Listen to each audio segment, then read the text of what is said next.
자, 지난주에 우리가 나눴던 말씀 한번 생각해 보겠습니다. 성전이 붕괴될 것이다. 예수님께서 그렇게 예고를 하셨고요. 환란의 징조들이 나타나게 될 것이다 하는 말씀하셨죠. 성전의 붕괴는 교회가 위기 가운데 빠지게 될 것이다라고 하는 것을 예고하고 계시는 말씀입니다. 성전이 왜 붕괴가 됩니까? 교회가 왜 위기를 맞게 되죠? 본질적인 것들, 영적인 것들에 집중해야 할 교회가 외형적이고 형식적인 것들에 마음이 빼앗기게 되면 위기가 찾아오게 됩니다. 그래서 외형적이고 눈에 보이는 것에 우리의 마음이 빼앗기는 것이 아니라 무엇이 정말 본질적인 것인가, 무엇이 영적인 것인가 하는 것을 우리가 바르게 추구해야만 한다는 것이죠. 그래서 그렇게 잘못된 것들, 외형적이고 형식적인 것들이 무너지는 것으로부터 교회의 위기는 시작된다는 말씀을 드렸습니다. 위기는 위험임과 동시에 기회라는 것이죠. 분명히 위기는 우리에게 굉장히 위험한 것입니다. 그러나 그것이 꼭 부정적인 것만은 아니라는 것이죠. 그 속에서 하나님께서 교회를 새롭게 하시고자 하는 하나님의 새로운 기회가 될 수 있다는 것입니다. 지금 분명히 교회는 위기의 상황을 맞이하고 있지만 이 위기의 상황들 속에서 하나님께서 교회를 새롭게 하시고 우리의 믿음을 다시 한번 새롭게 세워주셔서 하나님께서 귀하게 쓰시는 믿음의 사람들, 믿음의 공동체로 서야 된다라고 하는 것을 다시 한번 생각하게 됩니다. 자, 환란의 여러 가지 징조들을 통해서 우리가 종말의 때에 대해서 알게 된다는 말씀을 드렸죠. 종말의 때 가장 먼저 나타나는 것은 영적인 미혹이 강해진다는 것입니다. 이단과 사이비가 우리 주변에서 우리의 믿음을 흔들려고 하는 영적인 도전들이 많아진다는 것이죠. 그리고 곳곳에서 전쟁, 갈등, 분쟁, 여러 가지 혼란스러운 일들이 일어나게 됩니다. 무엇보다도 우리가 복음을 따라서 살려고 하고 복음을 증거하려고 할 때 박해가 있고 핍박이 있고 공격이 있는 것들을 경험하게 되고요. 때로는 아주 가까운 관계들조차도 깨어져서 믿음 지키고 복음 전하면서 살아가는 것이 참 만만치 않은 시대를 살아가게 된다라고 하는 것이죠. 자, 이 종말의 때에 가장 필요한 것, 아주 중요한 신앙인의 덕목이 인내라는 말씀드렸습니다. 끝까지 믿음을 지키는 것이죠. 변함없는 믿음 가지고 주님 앞에 나아갈 때 비로소 그것이 우리의 영혼을 건지는 구원의 놀라운 통로가 된다라고 하는 것을 잊지 말아야 한다는 것입니다. 자, 오늘 우리가 읽었던 말씀은 예루살렘이 환란을 당하게 될 것이다라고 하는 예수님의 말씀과 예수님께서 다시 오실 것이다라고 하는 재림의 말씀을 우리에게 이야기하고 있습니다. 자, 계속해서 지금 종말에 대한 말씀들이 나오기 때문에 내용 자체가 쉽지 않습니다. 굉장히 복잡하고 어려운 내용들입니다. 그러나 이 말씀들을 통해서 우리에게 주시는 중요한 영적인 교훈들이 있으니까요.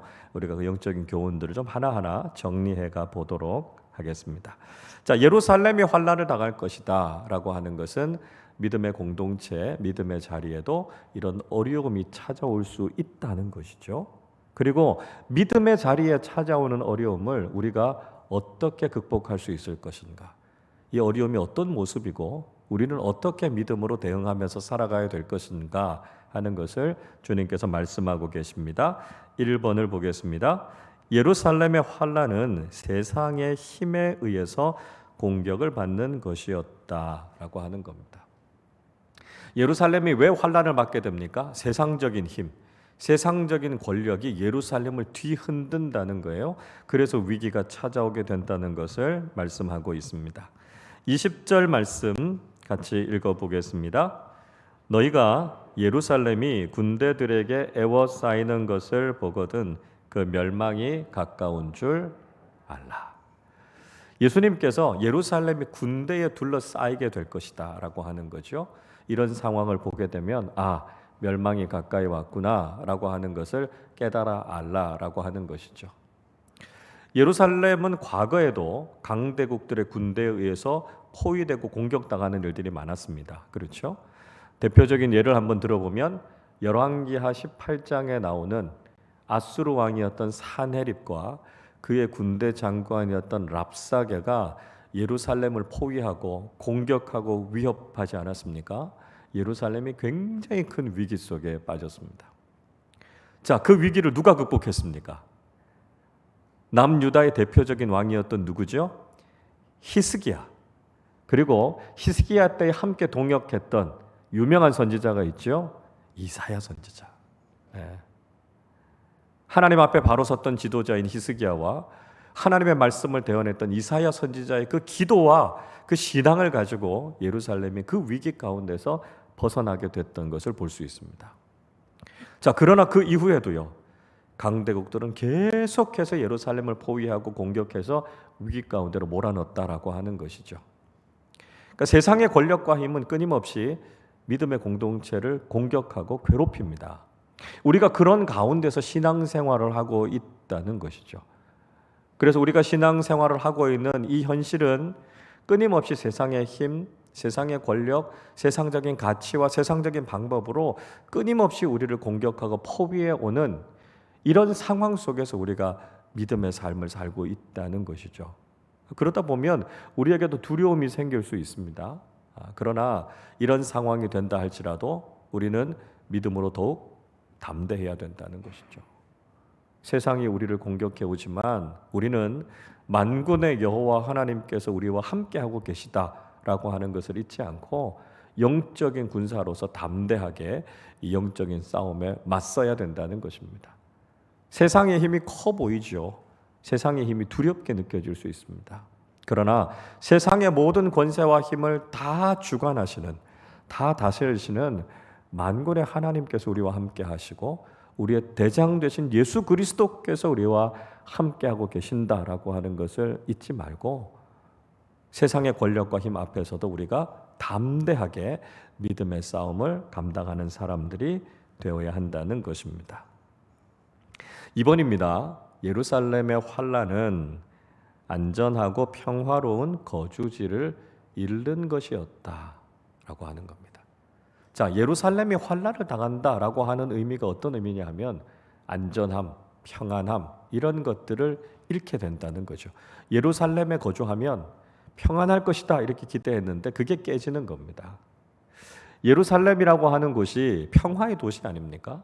근데 그 예루살렘에서 평안이 깨어지는 것을 경험하게 된다는 것이죠. 21절 말씀 같이 읽어보겠습니다. 그때에 유대에 있는 자들은 산으로 도망할 것이며 성내에 있는 자들은 나갈 것이며 촌에 있는 자들은 그리로 들어가지 말지어다. 자, 예루살렘이 포위되고 예루살렘이 공격당할 때 예루살렘에서 어떤 일들이 일어나게 됩니까? 예수님께서 어떻게 하라고 말씀하시죠? 유대 성내로부터 다 도망가서 나가라 이렇게 말씀합니다. 예루살렘의 성 안에 머물러 있지 말고 그 마을, 그 동네 안에 있지 말고 다 멀리 멀리 도망가야 살 수 있다. 예수님께서 그렇게 말씀하셨습니다. 실제로 이 유대 전쟁이 일어나고요. 디도 장군에 의해서 예루살렘이 멸망하게 됐을 때 사람들은 예루살렘 안에 있었던 사람들은 죽기도 하고 또 포로로 끌려가기도 하죠.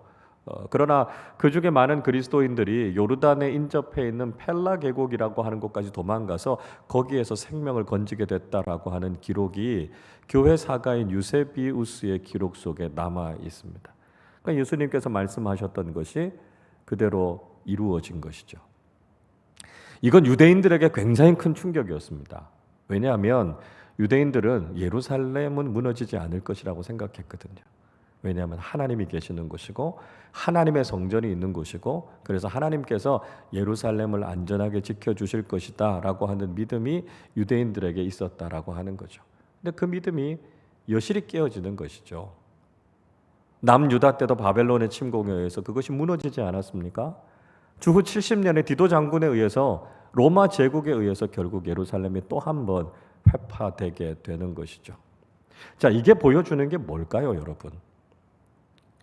그러니까 예루살렘이라고 하는 그 자체가 그들을 보호해 주는 게 아니라는 것입니다.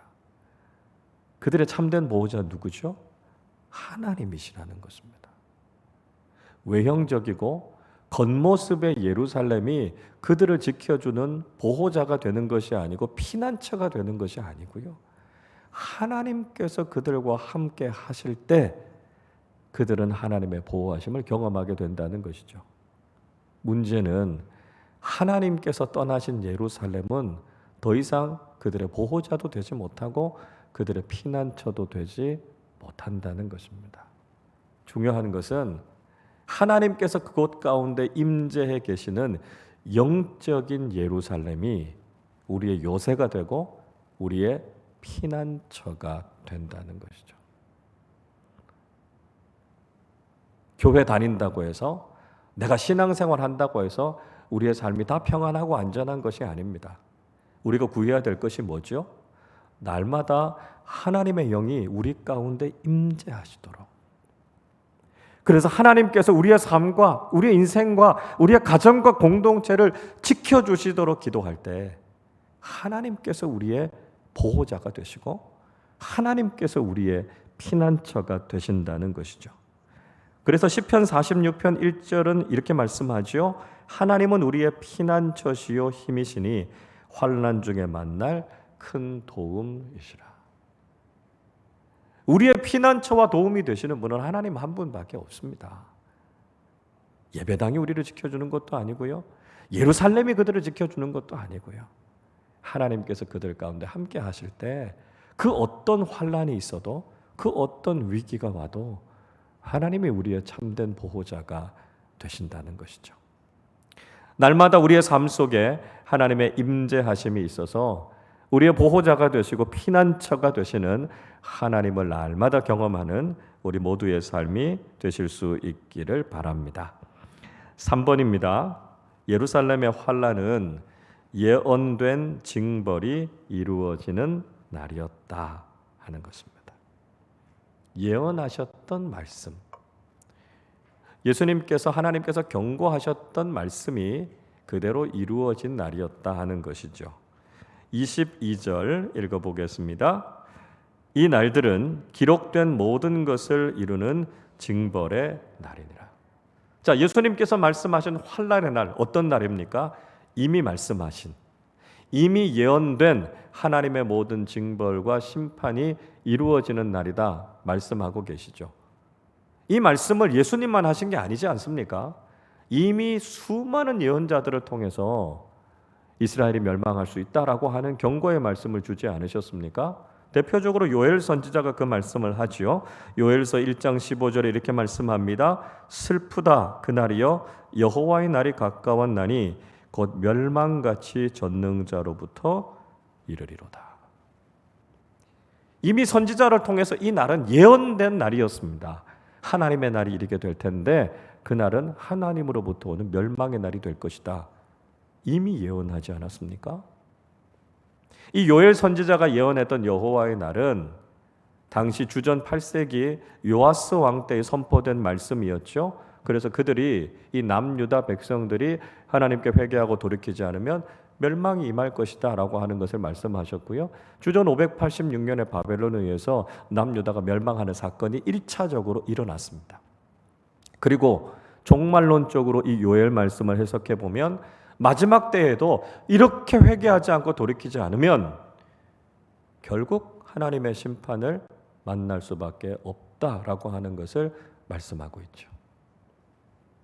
예언된 하나님의 말씀은 반드시 이루어진다는 것입니다. 그래서 하나님께서 우리에게 말씀하실 때 그 말씀을 듣고 돌이켜야 될 것은 돌이켜야 되고요. 약속과 축복의 말씀은 붙잡아야 되죠. 그래서 그 말씀대로 이루어져서 우리가 복을 누려야 되고요. 경고의 말씀이라면 그 말씀을 듣고 회개해서 하나님께서 말씀하신 그 심판과 징벌을 경험하지 않아야 된다는 것입니다. 자, 하나님께서 우리를 긍휼히 여기신다라고 하는 것을 우리가 확인하게 되는 건 뭐냐면 예언자들의 말씀을 통해서입니다. 하나님께서 경고하시잖아요. 이러면 맞아? 이러면 멸망해? 하나님께서 계속 경고하시는 이유가 뭡니까? 진짜 그들을 때리기 위해서요? 진짜 그들을 멸망시키기 위해서요? 아니잖아요. 나는 정말 그렇게 하기를 원치 않는다. 하나님께서 말씀하셔서 그 경고의 말씀하시는 거 아닙니까? 그러나 하나님께서 말씀하신 경고의 말씀을 듣고도 깨닫지 않으면 하나님께서는 그 말씀대로 하실 수밖에 없는 분이시라는 거죠. 그게 바로 신실하신 하나님 아니십니까? 자, 그러니까 우리에게 깨닫게 하시고 우리에게 경고의 말씀을 들려주시는 것은 하나님께서 우리에게 긍휼을 베풀고 계시는 겁니다. 그 말씀을 들었을 때 그 심판이, 그 징벌이 현실로 이르기 전에 회개하고 돌이킬 수 있는 게 지혜로운 것이죠. 그게 복된 삶입니다. 그러니까 하나님께서 예언자들을 통해서 들려주시는 말씀을 듣고 그냥 두려워하고 있을 것이 아니라 우리가 그 말씀을 듣고 돌이키기만 하면 이 말씀에 있는 이 무서운 일들이 우리에게 일어나지 않는다라고 하는 것이죠. 경고의 말씀을 듣고 깨닫고 회개하고 돌이키는 믿음의 사람들이 되어야 한다 하는 것을 우리가 기억해야 된다는 것이죠. 4번입니다. 예루살렘의 환난은 복도 저주로 바꾸어 버리는 것이었다라고 하는 것입니다. 예루살렘의 환난이 얼마나 무서운 것이었는지 복도 저주가 되어 버리는 이런 비극이 된다는 것이죠. 23절 말씀 읽어보겠습니다. 그날에는 아이벤 자들과 젖먹이는 자들에게 화가 있으리니 이는 땅에 큰 환난과 이 백성에게 진노가 있겠음이로다. 자, 예수님께서 말씀하신 환난과 심판의 날이 임하게 되면 아이를 뵌 사람들, 임산부들이죠. 아이에게 젖을 먹이는 갓난 아이를 키우는 부모에게 큰 환난이 닥칠 것이다. 화가 임하게 될 것이다. 이렇게 말씀하고 있습니다. 당시의 문화권 속에서 아이를 갖는다라고 하는 것, 또 아이들을 젖을 먹이면서 양육한다라고 하는 것이 굉장히 큰 축복이죠. 하나님께서 그 가정에 태의 문을 여시고 생명의 복을 허락해 주셔서 그 대를 이어가게 하신다라고 하는 것이 가장 기본적이고도 가장 큰 축복 아닙니까? 그런데 환난의 날이 임하게 되면요, 가장 큰 축복도 화가 될 수 있다는 것이죠. 환난이 임하고 전쟁이 임하게 되면 누가 제일 어렵습니까? 어린아이들, 여성들, 아이들을 데리고 있는 임산부들, 이런 사람들에게는 굉장히 비극적인 날이 되는 것이죠.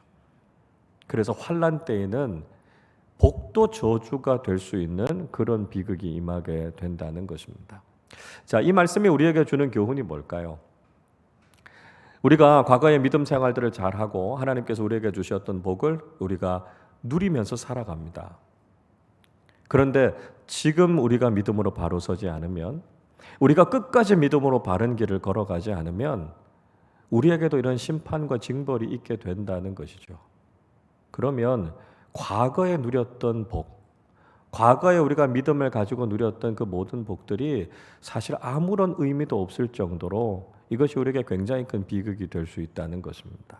그러니까 중요한 것은 우리가 과거에 얼마나 많은 복을 받았느냐, 거기에 머물러 있는 것이 아니라 지금 나는 어떤 믿음을 가지고 살아가고 있느냐, 그리고 앞으로 우리가 어떤 믿음의 길을 걸어서 하나님께서 복 주시고 칭찬하실 만한 믿음의 삶을 살아가느냐, 이게 정말 중요하다라고 하는 것을 깨달아야 된다는 것이죠.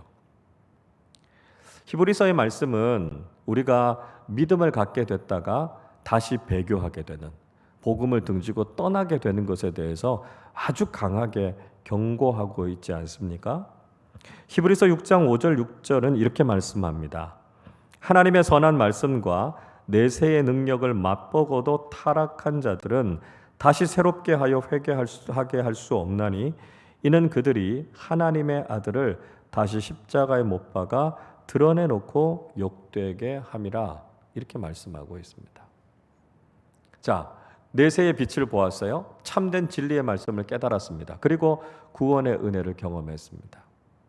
믿음의 삶을 살아가는 동안 하나님께서 주시는 말로 다 할 수 없는 복을 누리게 되죠. 그런데 때로는 그 믿음의 길을 걸어가는 동안 시련이 닥쳐오기도 합니다. 세상의 유혹을 경험하기도 하죠. 그래서 믿음의 길을 이탈해서 결국은 세상의 것을 따라가고 복음을 등지는 삶을 살게 돼서 다시 타락하게 되면요, 이전에 받았던 은혜는 아무런 의미가 없어지는 것입니다. 그래서 중요한 것은 우리가 누렸던 이 구원의 은혜, 하나님께서 우리에게 주셨던 이 믿음의 복이 오늘 우리의 삶 속에서도 경험되어져야 되고요, 주님 앞에서는 그날까지 우리가 한결같이 이 믿음의 길을 걸어가면서 복을 누리는 것이 중요하다는 것이죠.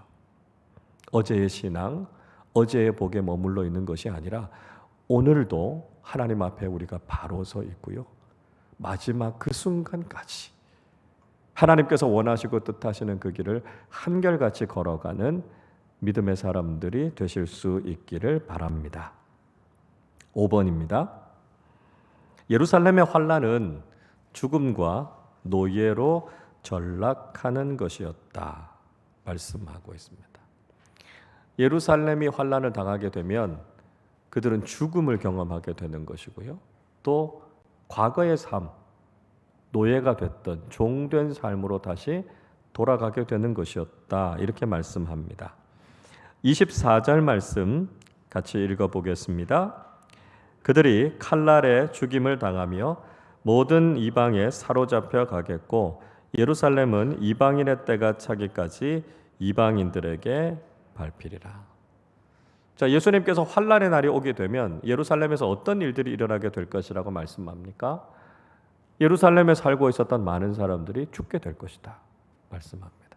그리고 살아남은 사람들은요, 다 그들에 의해서 포로로 끌려가게 될 것이라고 말씀하죠. 그리고 예루살렘은 이방인들이 들어와서 그곳을 짓밟고 점령하게 될 것이다 라고 말씀하고 있습니다. 그래서 환난의 날이 다가오게 되면 우리의 삶의 자리에서 경험되는 것들이 어떤 것이라고요? 죽음과 절망이라고요. 자유를 잃고 다시 노예의 삶으로, 다시 얽매이는 삶으로 되돌아가는 것이라고 말씀합니다. 우리를 죄와 사망이 점령하고 지배해서 우리의 삶에 참된 자유, 참된 기쁨, 참된 생명이 없는 삶을 살아가게 될 것이다 말씀하고 있습니다. 여러분, 예수를 믿고 살아가는 우리의 삶 속에 지금 어떤 모습들이 있습니까?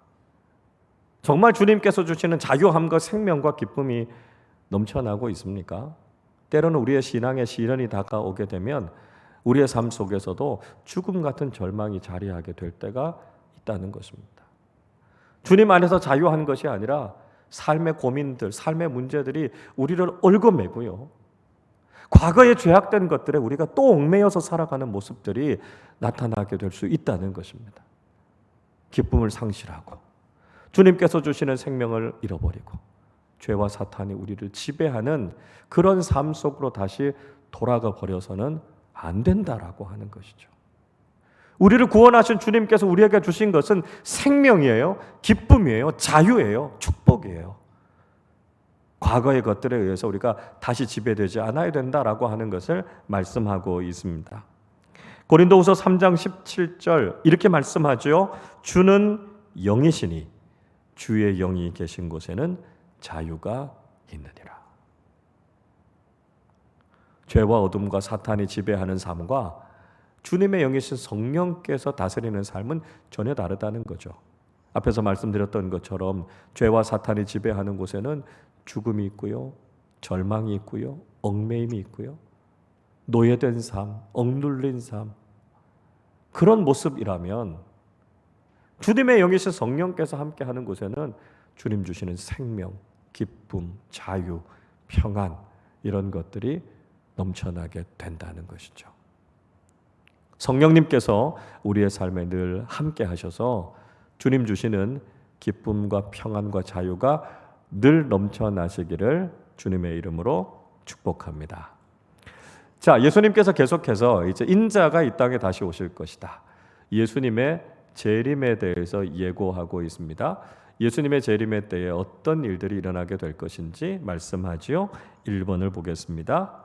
예수님의 재림 때에는 하늘과 땅에 징조가 있을 것이다 말씀하고 있습니다. 예수님의 재림 때가 되면 하늘도 흔들리고 땅도 흔들린다는 것이죠. 주님이 다시 오신다라고 하는 것을 분명히 알 수 있는 징조가 있을 것이다 말씀합니다. 25절 말씀 같이 읽어보겠습니다. 1월 성신에는 징조가 있겠고 땅에서는 민족들이 바다와 파도의 성난 소리로 인하여 혼란한 중에 곤고하리라. 예수님께서 재림하실 때 해와 달과 별들이 흔들리고 그들 가운데서 징조가 있게 될 것이라고 말씀하죠. 땅에서는요, 바다와 파도가 뒤흔들리고 그것 때문에 사람들이 곤고하고 혼란해질 것이다, 이렇게 말씀하고 있습니다. 이건 단지 두려워하라고 말씀하시는 것이기보다는요, 예수님께서 다시 오실 때 이 사건은 전 우주적인 사건이 될 것이다 라고 하는 것을 말씀하고 있습니다. 하늘과 땅이 다 흔들리는 거죠. 그래서 모든 사람들이 예수님께서 재림하시는구나 라고 하는 것을 분명히 다 알 수 있도록 그렇게 우주적인 사건으로 이 땅에 임하게 되실 것이다 라고 하는 것을 말씀하고 있습니다. 그러니까 아직 예수님의 재림은 이 땅 가운데 임하지 않은 거죠. 예수님의 초림은 굉장히 조용하게, 아주 고요하게 이루어지지 않았습니까? 그러니까 모르는 사람들이 더 많았어요. 예수님을 영접하지 않는 사람들도 많았습니다. 그러나 재림은 다를 것이다 라고 하는 거죠. 영광 중에 우주적인 사건으로 예수님께서 재림하시게 되면 모든 사람이 다 그분이 이 땅에 다시 오시는 예수님이다 라고 하는 걸 알게 될 것이다 라고 하는 것입니다. 그러니까 지금 자신이 재림 예수다라고 이야기하는 건 전부 다 가짜입니다. 이단과 사이비들입니다. 주님 아직 오시지 않았어요. 그리고 주님이 다시 오시면 모든 사람들이 다 그분이 재림하시는 주님이시다라고 하는 것을 알게 된다라고 하는 것이죠. 자, 그렇게 임하실 주님을 기다리고 우리가 이 종말의 시대를 바른 믿음 가지고 살아가야 한다는 것입니다. 2번 보시죠. 예수님의 재림 때에는 사람들이 큰 두려움에 빠질 것이다 말씀하고 있습니다. 26절 말씀 읽어보겠습니다. 사람들이 세상에 임할 일을 생각하고 무서워함으로 기절하리니 이는 하늘의 권능들이 흔들리겠음이라. 예수님께서 재림하시는 날에 사람들이 큰 두려움에 빠지게 될 것이다, 이렇게 말씀하고 있습니다. 두려움에 빠지는 사람들은 모든 사람들이 아닙니다. 예수님을 믿지 않는 사람들이죠. 하나님을 대적하는 사람들이 이런 큰 두려움에 빠지게 된다는 것입니다. 믿음의 사람들은 기대와 소망 가운데 주님을 기다리죠. 그러나 믿지 않는 사람들, 하나님의 뜻을 거역하고 자기 마음대로 살았던 사람들은 예수님께서 영광 중에 재림하시게 될 때 큰 두려움에 빠지게 된다는 것입니다. 지금 세상에서 힘을 가지고 있는 사람들, 세상을 다스리고 있는 사람들, 세상을 장악하고 있는 것처럼 보이는 사람들이 기세등등하죠. 마지막까지 그들이 그런 삶을 살 것처럼 보이지만 그렇지 않습니다. 심판의 때가 되면, 주님께서 이 땅에 다시 오실 때가 되면 믿음으로 살았던 사람들은 주님으로 인해서 위로를 받게 될 것이고요, 소망을 누리게 될 것이지만 그렇지 않은 사람들은 큰 두려움에 빠지게 될 것입니다. 왜냐하면 주님의 오심을 준비하지 않았으니까요. 그들이 하나님 앞에서 진노와 심판을 받게 되니까요. 그래서 우리는 두려움 가운데 있는 것이 아니라 기대와 소망을 가지고 주님이 다시 오실 날을 기다려야 된다라고 하는 것이고요. 비록 지금의 세상의 사람들이 그 힘과 권력을 가지고 우리를 억압하고 우리를 두렵게 하지만 우리가 거기에 주눅들 것이 아니라 마지막 때에 있게 될 하나님의 심판을 기대하면서 주님의 오실 날을 소망하며 살아가는 믿음의 사람들이 되어야 한다는 것입니다. 3번입니다. 예수님의 재림 때에는 큰 능력과 영광으로 오실 것이다 말씀하고 있습니다. 자, 예수님이 재림하실 때 예수님은 능력과 영광으로 이 땅에 임하시는 것을 우리가 보게 될 것이다 하는 거죠. 27절 읽어보겠습니다.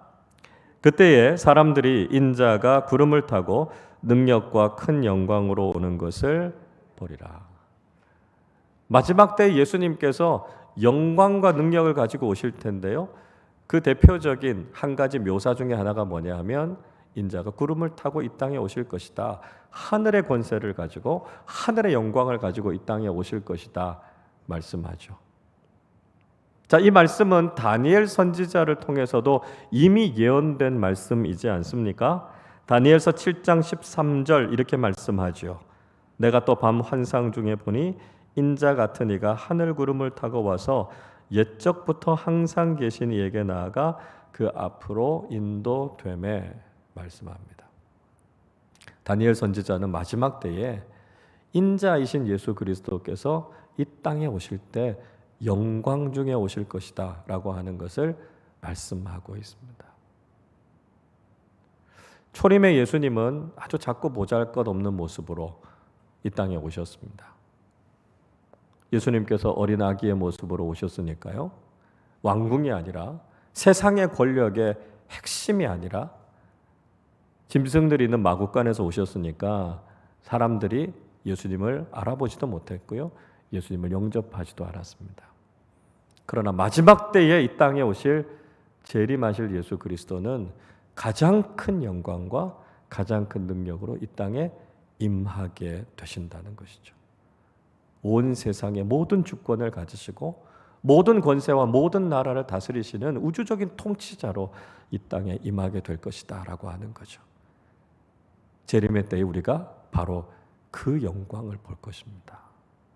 우리가 그 영광스러운 주님을 기다리고 기대하는 마음으로 이 마지막 때를 살아가야 한다는 것이죠. 마지막 4번입니다.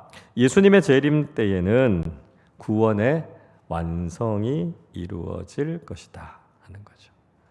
예수님의 재림이 의미하는 게 뭡니까? 우리의 구원이 완성된다라고 하는 것을 의미하는 것이죠. 28절 말씀 같이 읽겠습니다. 이런 일이 되기를 시작하거든 일어나 머리를 들라 너희 속량이 가까웠느니라 하시더라. 예수님의 재림과 함께 우리의 속량이 가깝다라고 하는 것이죠. 속량, 구원이죠. 우리의 구원이 완성되는 때가 바로 예수 그리스도의 재림이라는 것이죠. 예수님의 초림으로부터 우리의 구원은 시작됐습니다. 그리고 예수님의 다시 오심을 통해 우리의 구원이 완성되는 것이죠. 우리가 예수 그리스도를 구주로 영접했습니다. 거기에서부터 우리의 구원은 시작되는 것이죠. 그리고 우리가 주님 앞에 서는 날 우리의 구원은 완성되는 것이죠. 그럼 지금의 우리의 삶은 뭐죠? 구원의 완성을 향해서 나아가고 있는 과정이라는 것입니다. 그러니까 구원이라고 하는 것은 한순간이 아니고요. 우리가 주님을 만난 그 순간부터 주님 앞에 서는 그 순간까지 구원의 과정으로 완성되어져 가는 것이죠. 자, 이것을 사도 바울은 빌립보서 2장 12절에서 이렇게 말씀합니다. 그러므로 나의 사랑하는 자들아 너희가 나 있을 때뿐 아니라 더욱 지금 나 없을 때에도 항상 복종하여 두렵고 떨림으로 너희 구원을 이루라. 이렇게 말씀합니다. 빌립보 교회를 향해서 편지를 보내면서 바울이 뭐라고 권면하냐면 두렵고 떨림으로 너희 구원을 이루라. 이렇게 말씀합니다. 예수 그리스도의 복음을 듣고 시작된 우리의 구원이 두렵고 떨림으로 마지막 순간까지 구원의 완성을 향해서 나아가야 한다는 것입니다. 여러분, 우리는 이미 구원받은 그리스도인입니다. 그리고 구원의 완성을 향해 나아가고 있습니다. 문제는 뭐냐 하면요, 사탄이 끊임없이 그 구원에서부터 낙오되게 만들기 위해서 우리를 유혹한다는 거예요. 우리의 믿음을 흔든다는 거죠.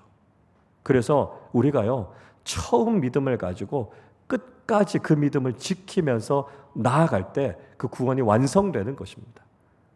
우리 주님께서 이 땅에 다시 오실 때, 그리고 우리가 주님 앞에 서는 그때 우리의 구원이 완성됩니다. 우리는 그때까지 처음 우리에게 주셨던 이 놀라운 구원의 은혜를 잃어버리지 않고 한결같이 그 믿음의 길을 걸어가야 되는 것이죠. 하나님의 성품을 닮아가고 예수 그리스도의 장성한 분량에 이르기까지 끊임없이 우리가 그 구원의 길을 걸어가서 구원의 완성으로 믿음의 성숙으로 나아가야 한다는 것입니다. 여러분, 오늘도 우리가 믿음의 삶을 살아가고 있지만 여전히 우리의 신앙은 위기 가운데 있습니다. 믿음의 공동체인 교회도 위기 가운데 있어요. 때로는 세상의 조롱 앞에 서 있기도 하고요. 때로는 여러 가지 박해와 공격으로 인해서 우리의 마음이 낙심이 되거나 절망이 될 수도 있습니다. 그러나 그럴수록 우리가 다시 한번 하나님께서 우리에게 주신 약속의 말씀을 붙잡고 우리 주님께서 다시 오실 우리의 구원이 완성될 그날을 바라보면서 믿음의 길을 걸어가실 수 있기를 바랍니다. 지금은 우리가 믿음의 길을 걸어가는 동안 힘겹고 어려워서 우리가 고개를 숙이고 있을지 몰라요. 그러나 주님께서 고개를 들라 말씀하십니다. 구원의 완성이 가까이 왔고요. 우리 주님께서 영광 가운데 임하실 그날이 가까이 왔습니다. 주님께서 영광 가운데 우리의 삶에 임재하실 때 우리도 고개를 들고 구원의 영광 가운데 함께 들어가게 된다는 것이죠. 그 마지막 그 구원의 순간, 그 영광의 순간을 기억하면서 오늘도 깨어 주님을 기다리고 마지막 때를 믿음으로 살아가는 우리 모두가 되시기를 주님의 이름으로 축원합니다.